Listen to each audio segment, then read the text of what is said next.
Hey, I'd like to welcome you to another episode of Mission Matters. My name is Adam Torres, and if you'd like to apply to be a guest in the show, just head on over to missionmatters.com and click on Be Our Guest to Apply. All right, so today's a special episode. We brought Patrick Laing back onto the show. We're finally proud to announce that Patrick's book is live and out there. So a long road to get there. So we got a lot to talk about today. For those that haven't caught some of the previous work that I've done with Patrick, Patrick is founder and CEO over at Certainty Management. He's also a radio show host over at Voice of America Business, and we're going to talk about his show. He's got some big guests coming up. The show's growing like wildfire, and then of course the book as well. And then we're going to get into Certainty Management as well. So we got a whole lot to talk about today. But hey, Patrick, I know that was a long intro, man. Your intro just keeps getting longer and longer. But I just want to say, hey, man, welcome back to the show. Great to see you. Really good to see you, Adam. Thanks for having me. Yeah, so I'm pumped to get into your show today over at Voice America and what's going on there, and of course the book. But you already know the drill. We'll start this episode the way that we start them all, with our Mission Matters Minute. So Patrick, we at Mission Matters, we amplify stories for entrepreneurs, executives, and experts. That's our mission. Patrick, what mission matters to you? Well, at Certainty Management, we're a profit consulting firm. So ultimately, it's about helping our clients make more and keep more. We help them drive more dollars to their bottom line. But we also encourage them to give more. We believe in what we call profit with purpose. And so we actually use our cost reduction expertise to help nonprofits raise zero-cost funding. I guess that's our way of giving back. We realized we could do more than just make income. We could actually make a difference as well. It's great. And great to have you back on the show, Patrick. And I wanna kind of still start at the beginning. We'll cover some ground because I don't want to assume that all of our new listeners and new viewers maybe caught some of our previous work together. So maybe just start off with how you got started in business and on this path to launching Certainty Management. Sure.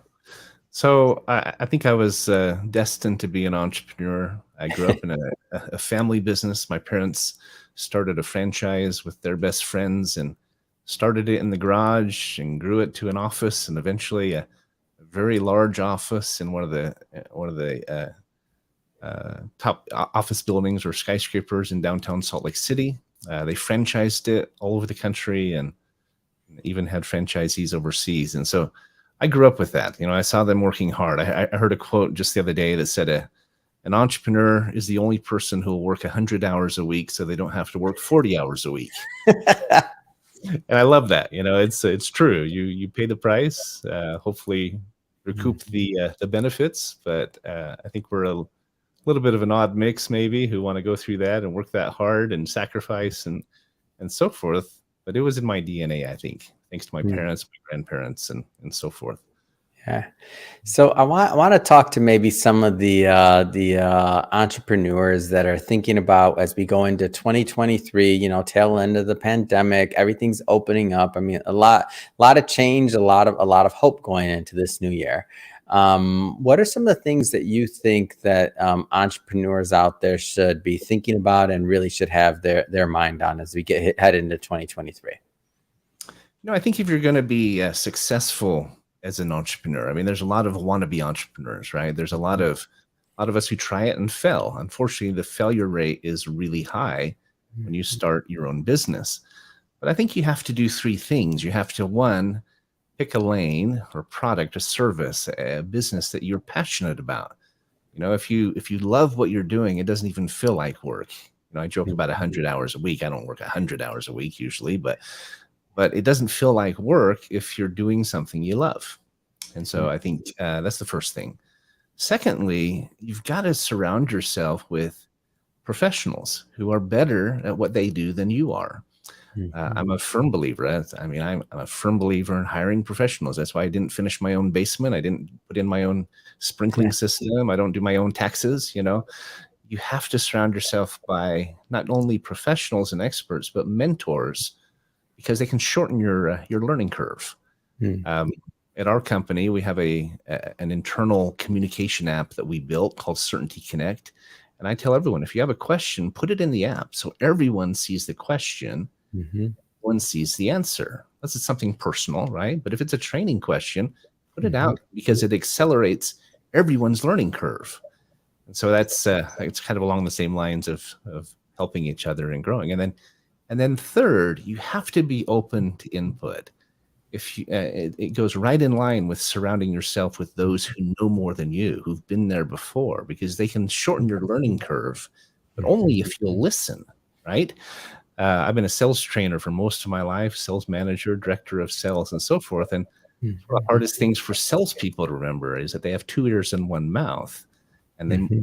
many of them have an ego. And if you want to do well, you want to succeed, you've got to listen. You've got to listen to those around you, those who know more, those who've been down that path ahead of you. If you do that, you're going to increase your odds immeasurably. Come on, Patrick. You came with the content today. I'm loving it. I want to jump around a bit here. Let's dive into this book, the long awaited, finally out. So your content. So finding certainty through accountability and collaboration. What was the inspiration for this? It goes along with exactly what I was just saying, that we can't do it alone. I mean, no Mhm. man is an island, right? No woman is an island. It takes a village to Yeah. raise a child. It takes a village to create a successful business. Even if you're a solopreneur, and there's a lot of them out there, nothing wrong with that. Sometimes I wish I was a solopreneur. When you have to deal with people and manage and partners and so forth, that can be complicated. But it's it's a it's a really important principle that you have to surround yourself with a tribe, with Mhm. those who support you. I'll give you a good example. I was a part of Vistage for a long time. It's this international, mentoring group.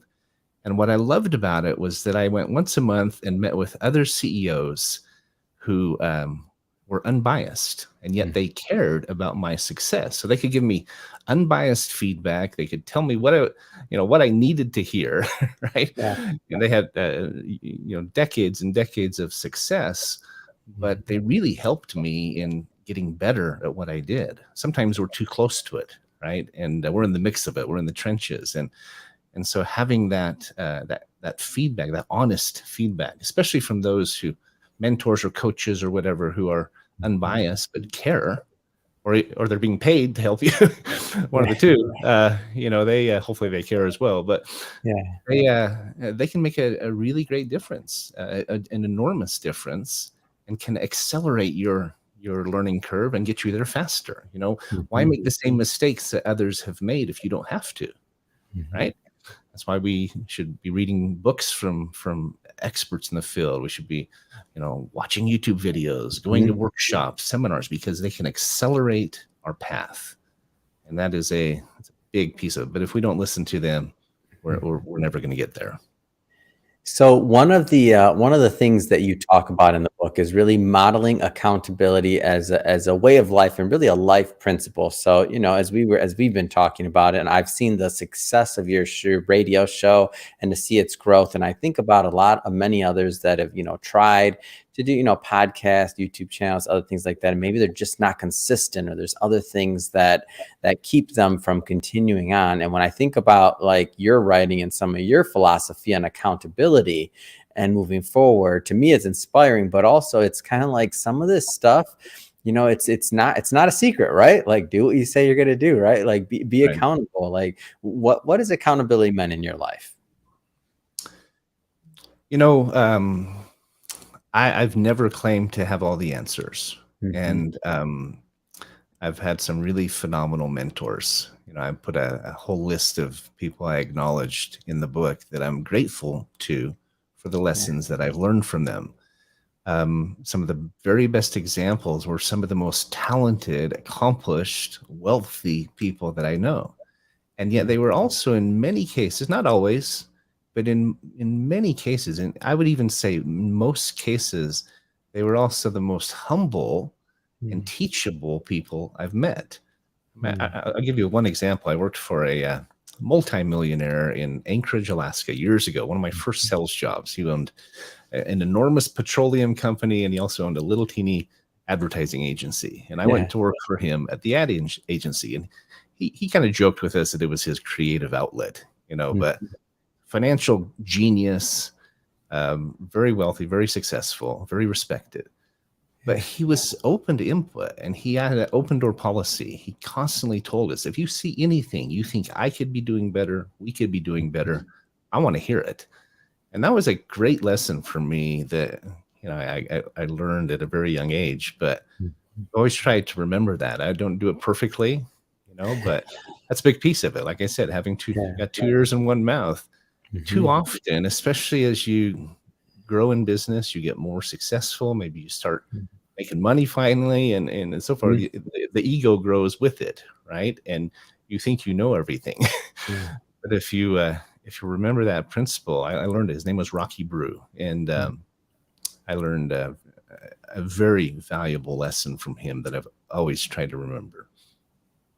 So another big point that you make in the book, and this one, as I was kind of reading through it, it's really taking an ownership mindset. And when I think about like early on in my career, let's say before I was technically an owner, before I became an entrepreneur, any of the other things like that, whatever all the labels are, I always had this entrepreneurial mindset to where it didn't matter what task you gave me, like I wanted to own it. Like maybe it's just I don't like people coming back to me and saying I did a bad job, or I don't like being the weak link in a chain, or the one that drops the ball, however we want to word that, right? But to me, like taking somebody that takes the ownership mindset in anything they do, I don't care how menial the task, versus somebody that kind of goes through the motions or the day, they're night and day. Like it's a completely different experience, not just an output, not only work, not only attitude, job satisfaction, or entrepreneurial satisfaction. It's just two different lives, like two different ways of thinking. It's absolutely right. I worked for a company several years ago in Portland, Oregon, a company named Mhm. Leaf Guard Northwest. And when I came in, they hired me as the manager wanted to hire me as the sales manager, director of sales. But I said, Mhm. would you consider just hiring me as a salesperson first? Put me in the field. Let me kind of come in incognito and fly under the radar, and learn the job and earn my stripes. I Mhm. knew if he had guys who'd been there for 10, 15, 20 years on the Yeah. sales team. And if he had brought me in from the outside, it would have been a hard uphill battle. But Mm. um, but I said, let me go out and sell first, because I'd never done what they did. They were in the remodeling industry. It wasn't my background. And anyway, within 2 months, I was the top rep. Within 6 months, I was number Wow. one in the country. He then promoted me, and it was a really easy transition because they were already coming to me saying, "What are you doing? How can you go on a ride along with me?" Mhm. We took that company from 3.5 million a year to 7.5 million to 15.8 million, Wow. 20 million in about a 3 year period. We jumped from 3.5 million to 20 million a year, and the number one Amazing. office in the country out of 65 offices. Mm. I say all that to say this: we did it primarily by getting every person in that company, in that Mhm. office, to have this ownership mindset. We got Mhm. uh, production and sales working together. We give out awards every month for whoever Mm. most best demonstrated being an owner, taking ownership of things. And Yeah. I believe not only does it work, not only does it definitely increases production, and we saw Mhm. it. I've seen it happen more than once in my life. This is just one good example, but I believe that when employees or team members catch that vision and they start to Mm. apply it through your example and delegation and encouragement, they love their job. They come Mhm. to gain so much more satisfaction out of it, and so much more reward, and just personal pride, and it's hard to describe, because they're not truly owners. Nobody, none of us owned the company, but we had that ownership mindset and approach, and Yeah. teamwork, and it was incredible. Mm. Talk to me about surrounding yourself with people that are, better than you or have other insights or that talk to me about surrounding yourself really with the right team. Well, it's not hard to do. I mean, most people are better at Right. what they do than I am. I have my strengths. We all have our skill Yeah. set, right? Whether we're a great speaker or trainer, maybe we're good at Mhm. sales, maybe we're more, talented with our hands, and maybe our it's like my son. He's my oldest son. He's a perfect example of kind of like the absent-minded professor. He's a physicist Mhm. and he has a double degree in physics and math, and he works for Intel. He and I are totally different, right? His Yeah. his last thing in the world he'd want to do is work in sales and marketing. Mhm. But if you realize where your strengths are and focus on them, and then recognize and admit where your weaknesses are, Mhm. and then search for those who have those strengths, the strengths that you don't have. It takes some time. It's trial and error. You have to go Mhm. through a process of kind of, getting to know people and testing them. Some work, some don't. So it does take time. But I firmly believe that if you're open to having that help, if you don't act and come across and say that you have all the answers, that's the first Mhm. step. You have to be open to that input and that help. And Mhm. then when you find it, you have to treat them like a partner. Whether they are truly a partner in your business, they're a partner Mhm. in your success. And you have to treat them with that deference and that respect, and that you have to ask for their input. You have to learn how to delegate. You have to give them the latitude and the room to fail, to fall short, Mhm. and understand it's probably going to happen and be ready for it. It's just this combination of finding them, supporting them, and helping them. In our business, we're very much a connector company. We Mhm. pique interest, we pass the baton to our different vendors we work with, and then we get out of the way. I say PPG, peak, pass, Yeah. and get out of the way, right? We got to Yeah. do the same thing with the experts in our lives. We Mhm. we work with them, we pass the baton to them, and get the heck out of their way. Yeah. And don't try to micromanage them, right? When you micromanage people and you don't give them the room to succeed or to fail, you Mm. are sending the message that you don't trust them, you don't Yeah. respect them, and you'll actually create resistance and maybe even some resentment, and Mhm. you just can't go there. It's a recipe for disaster rather than a recipe for success. So, Patrick, I think that's a great transition. Let's get into certainty management with some of the time we have here today. So, you mentioned a little bit, but I want to go further. So, tell us a Sure. little bit more about what the company does. So at our heart, we're a cost reduction firm. Is where we Mhm. started. We've expanded over the years. We refer to ourselves as an efficiency firm or a Mm. profit consulting firm. We do that in a number of different ways. It's all about helping our clients make more and keep more income, drive more dollars to their bottom line. We encourage them to give more as well. I'm a firm believer that if you're not giving back in some way, you're missing the point. You're not taking advantage of the opportunity to Mm. put a dent in the universe, right? To make a difference and leave a legacy. I think you shortchange yourself. Karma is a real thing. They say you put it out there, it's going to come back to you tenfold. I firmly believe that. And if you don't understand that and don't remember that as a business owner, you're so busy focused on your business, you don't have time to serve or to give back. Mhm. I think you're actually like I said, shortchanging yourself or cutting yourself off at the knees. So, Mhm. so we're an efficiency firm. We help our clients put dollars back on their bottom line. We do this in a number of different ways. We teach what we call a smart profit approach. The SMART is an acronym. It stands for safety and security. Stands for marketing. We do a free marketing analysis. The safety part, we provide very low cost benefits. We have a security division. Mm. We do a free marketing analysis, a review.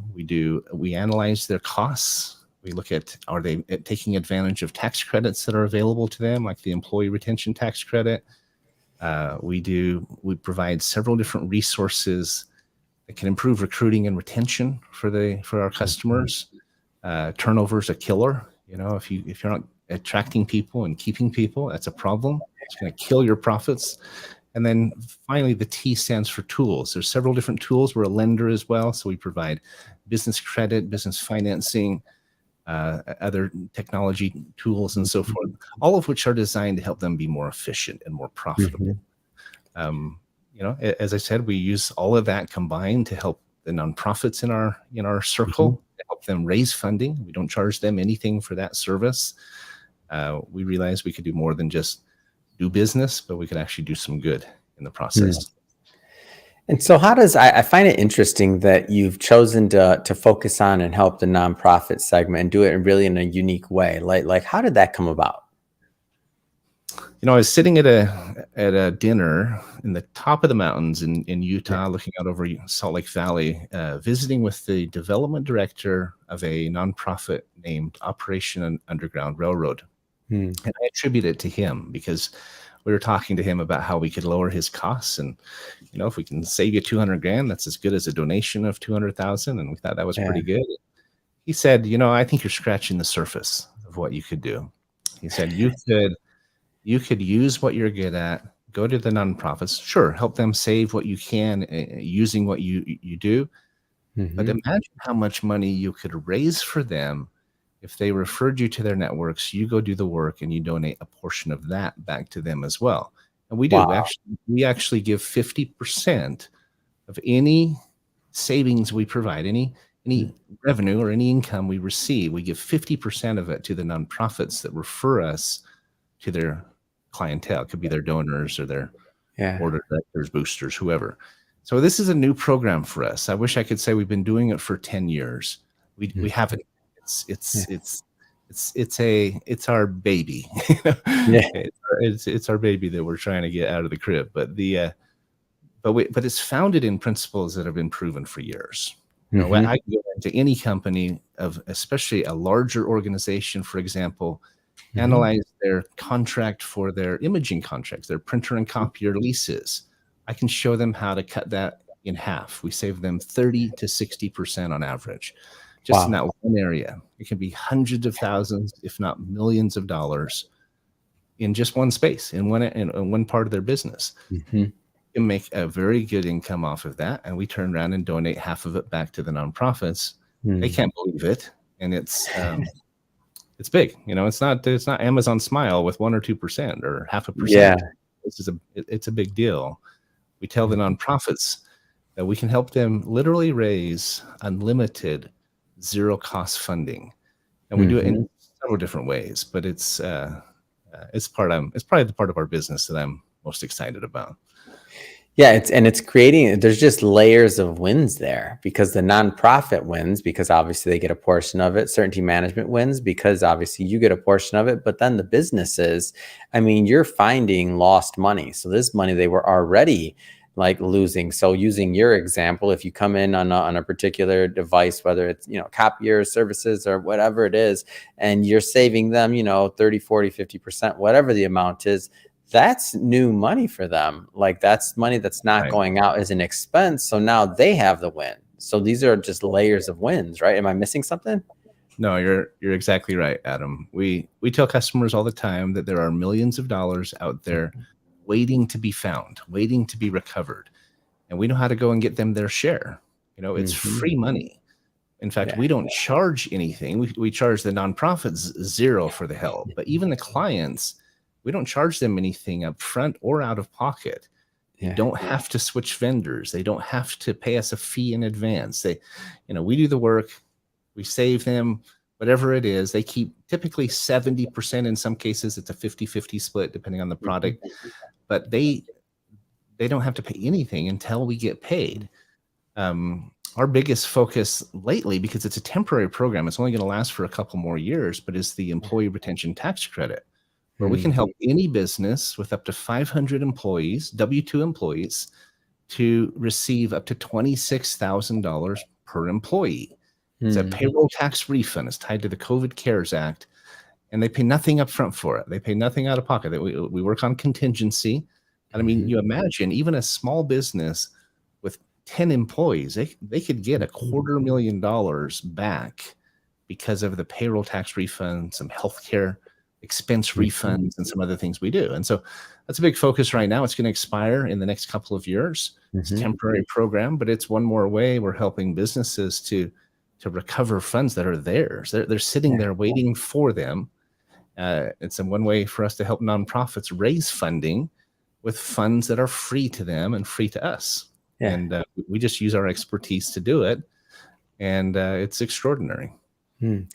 And I think you answered my question, but I want to make sure I heard it right. So you work with, everything from large companies to, enterprise level, all the way to, as you just gave an example of a business owner that, maybe has 10 employees. First off, am I hearing that correctly? Second off, is there any particular industries or agnostic on that front? Like, give us a little bit of an idea for, what types of companies you can add value to. Sure. We do a number of different things, and some are better for small business, some are better for bigger businesses and larger corporations. The Mhm. ERC, the Employee Retention Credit, is only for companies with up to 500 W-2 employees. They had to have had employees during COVID. They can't have more than 500. Yeah. We just found a solar group that's got 4 different entities. They have 460 employees between them, and we're going to get them $8 million even after our Wow. fee. I mean, it's a nice payout, right? That they didn't have yesterday, and then today they will. We can help all the way down to companies with 1 employee in that space. Mm. On the cost reduction analysis, we can help much larger organizations, credit unions, law firms, hospitals, universities. Think about Mhm. everybody who has printers and copiers. You'll start noticing them on every desk, and they're a very expensive item. It's an unregulated industry, so there's no real checks or balances. That's the other end of the spectrum. Those are the big organizations. We have several different things in between that we do. We offer benefits for small businesses, for really of any size, but benefit programs as low as $30 a month that Mhm. even a 1099 can get, or a sole proprietor, or a volunteer part-time employee.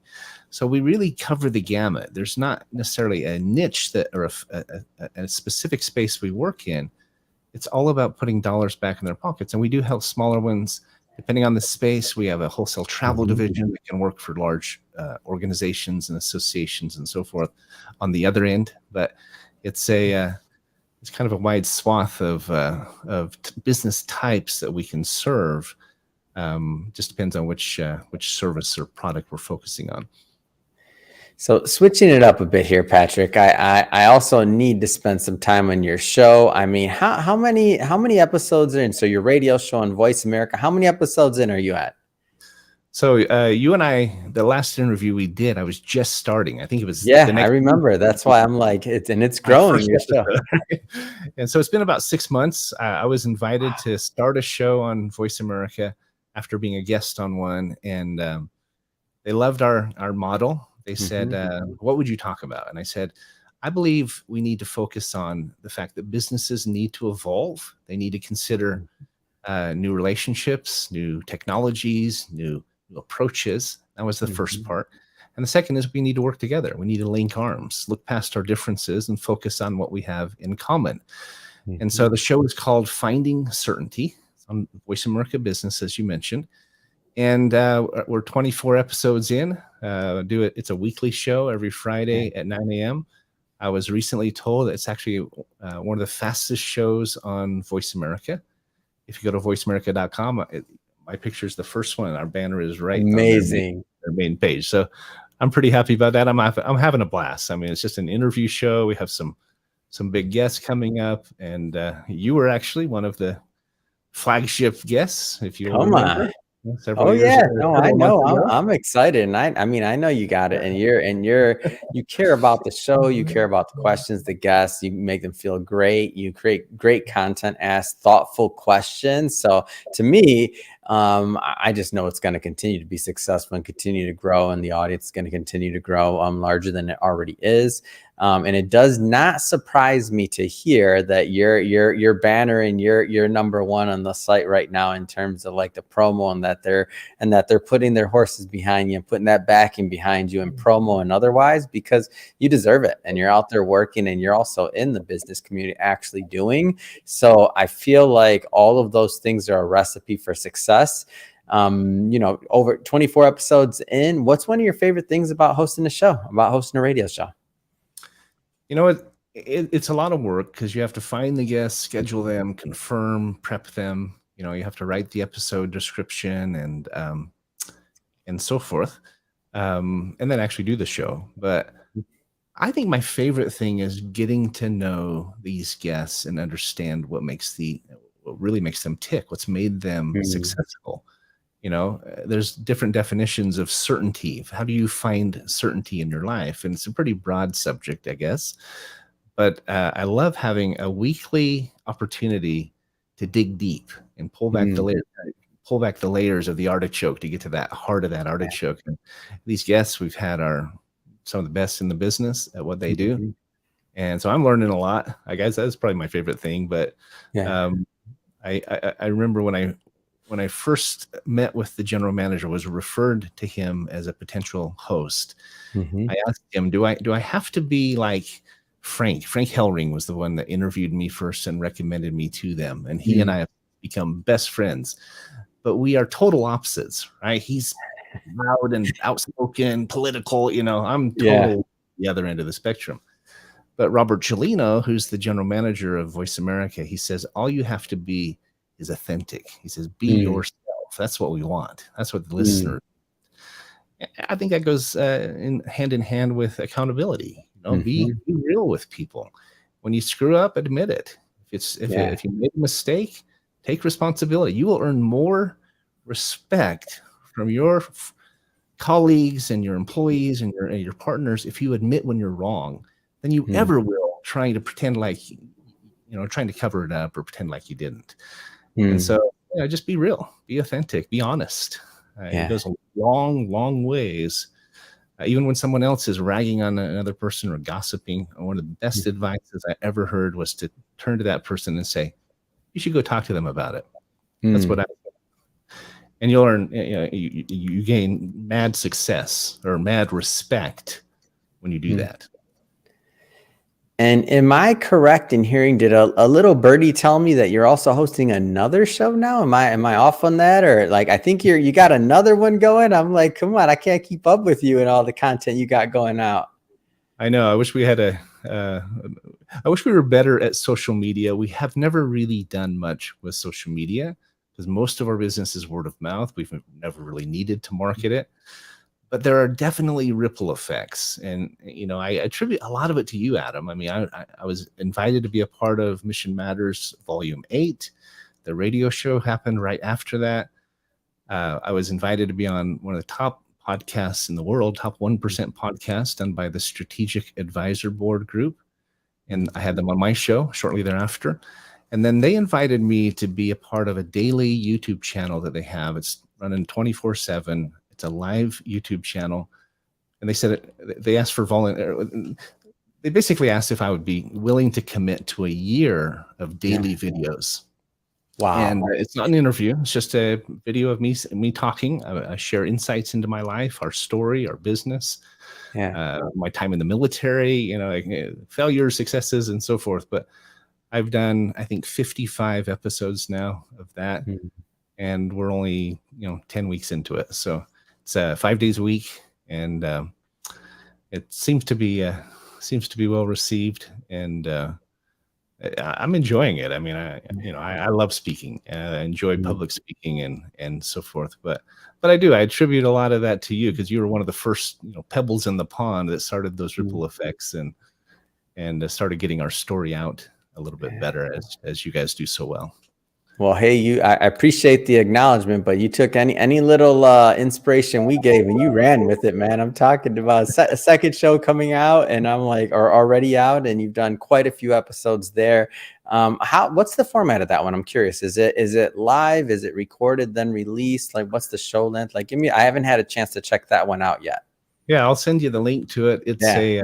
It's just a little short, 3 to 4 minute, maybe 5 minutes at the most, lesson from a leader. Okay, similar Yeah. to Mission Matters. The Mission Matters. The way I've explained it to people is it's a collection of lessons from CEOs whose companies are making a difference. Well, Mhm. this is kind of the same thing, but it's on a daily basis. They're little 4 or 5 minute Mhm. snapshots. I've talked about, as I said, my time in the Army, the business I grew up in, one of my first sales jobs, that success we had in Portland that I talked about, sales lessons I've learned, marriage lessons. I mean, every week I kind of pick a topic and I do 5 videos Yeah. surrounding that topic that kind of build on each other. Mhm. Um, between you and me, I usually shoot about 15 or 20 of them at a time and then post like a month's worth. So it's not as hard as it sounds, but it's fun. I'm enjoying it. Ah, amazing. Well, Patrick, I just have to say, I'm excited to continue to watch your career flourish, not just in business, but I mean, in the content you're creating. Of course, the business side of that, you've been doing that a long time and you're helping a lot of businesses and business owners and entrepreneurs out there. Also, your baby, as you call it, the program where you're helping nonprofits. I just think it's definitely cutting edge, and you're taking it a step further in terms of what can be done in the nonprofit space by creating those 3 wins: the win for the nonprofit, the win obviously for the business, certainty management, then also the businesses you're helping by finding them, money that's already there, that's lost money, that's money that's on the table that they don't even know yet. So you're creating a lot of wins there. Just have to ask, I mean, what's next for you? We're going to 2023. What's next? What's next for you? What's next for the businesses? Part of what we do to help our businesses find more certainty is Yeah. we are a lender. We provide business capital, supply chain funding, and Mhm. business credit and the likes. One of my partners, Brian Pointer, is one of the finest lenders in the country, and he really spearheads that for us. But we're getting into that more and more. We're getting opportunities to joint venture in projects and put together investors with projects, lend money or find funding. And that I think will be a big focus for us this next year. We've got a couple of really big projects we're helping with: an Africa import project, a battery technology project, Mhm. et cetera. And so that's a big piece. But Mhm. I believe our biggest revenue source this year will be our small business benefits. Mhm. There's 50 million Americans out there that are underinsured or uninsured, and it's usually because they can't afford it. And we have solutions for that. We have benefits, as I said, as little as $30 a month for the entire Mhm. family. Gives them access to telemedicine doctors and dental and vision discounts, prescription. If they want to spend $100 a month, they can go see a primary care physician, pay a $10 copay, Yeah. or urgent care, 25 bucks. So we've put together programs that anyone can afford, even a single parent working minimum wage, part-time even. They can afford something for their kids. We have options all the way up to full coverage. But it's about providing a continuum of care so that everyone has at least some coverage. Even if they can't afford a full-blown, insurance policy, they can have something. Take their kid to the doctor when they have a runny nose or something like that. And so that's those 2 areas will be our biggest focus of everything we do. I believe they'll be the biggest revenue producers this year, just because there's such a demand in both areas, both for funding and for coverage, for benefits. Hands down, it will be enormous. Largely because we're partnering with large organizations and resellers that are opening up their doors to us because they have a real need. Amazing. And if somebody wants to connect and follow up and follow your journey, listen to the show, obviously connect with Certainty Management and your team there. I mean, what's the best way for them to do that? Sure, they can listen to the Finding Certainty show just by going to www.certaintylive.com. That'll take you right to the channel. And it's a live radio show, but then the episodes are all posted to all the channels, all the podcast channels later, like iHeart and Spotify and Google, Apple, etc.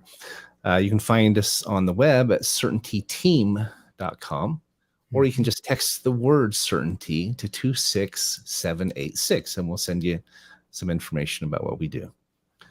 Amazing. And we'll put all that information in the show notes so that our audience can just click on the links and head right on over.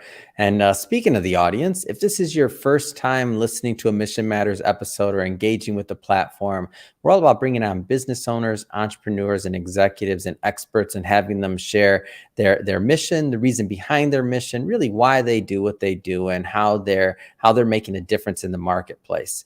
If that's the type of content that sounds interesting or fun or exciting to you, hit that subscribe button because we have many more mission-based individuals coming up on the line and we don't want you to miss a thing. And Patrick, again, so thrilled to hear about your show, the growth. I'm going to continue to be a fan and to listen to it. And I'm excited to get into that YouTube one as well that you just started. Haven't checked that one out yet, but I absolutely will be. And we'll put all those links in the show notes, as I mentioned before. And Patrick, thanks again. It's been awesome reconnecting with you. And I look forward to continuing the book promo with you as well.